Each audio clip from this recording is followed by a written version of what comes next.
大家好，我是谢雷，我是镜子。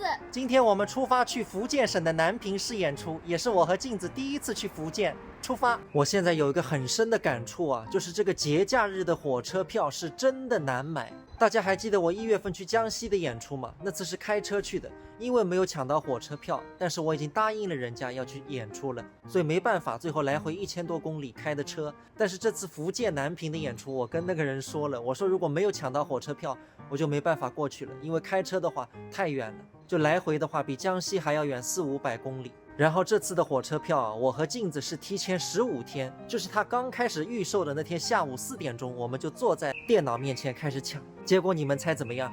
他刚跳出来可以买了，我们一点进去已经卖光了。之后所有的票都是要候补，要等别人退票了。然后我和镜子就在其他平台上都去申请了这个候补票，就等嘛。结果我就发现，你只要加钱就能补到票。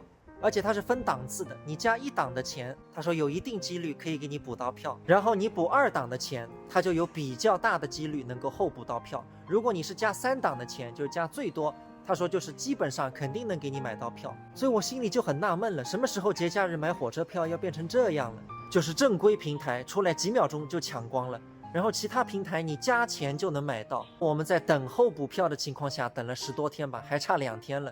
我和镜子忍不住了，我说要不加3档的钱试试看吧。加上去之后半天就买到票了。先坐地铁去苏州火车站，1号线转2号线，全是人。看看火车站这人流量啊，哇，真的是太多了。镜子早饭没吃饱，现在赶紧啃个面包补充一下。检票喽！我们要先坐到上海虹桥，然后站内换乘其他高铁坐到嘉兴南。站内换乘30分钟时间，还是有点赶的。检票了，检票了！这么多人。到嘉兴南后，后面都要一路补票补到南平站。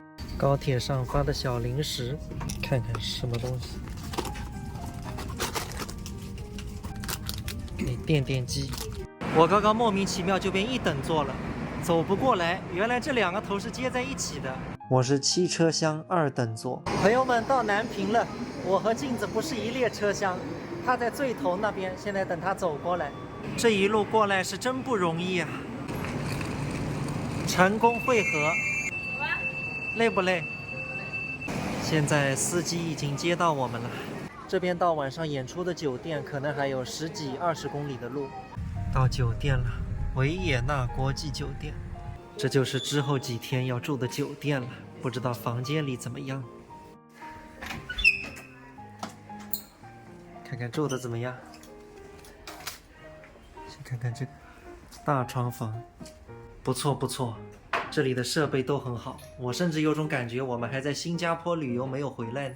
11楼一览无余啊，要在这里待3天了。今天晚上唱完之后，明天我打算和镜子去武夷山玩一玩。来都来南平了，不去武夷山的话太可惜了。其实我们是想早点回去的，实在是没有抢到第2天早上回去的票。那么后面几天工作日了，那个票就好买一些，就买到了，所以我们只能在这里玩2天再回去。火火脏，这没意思的。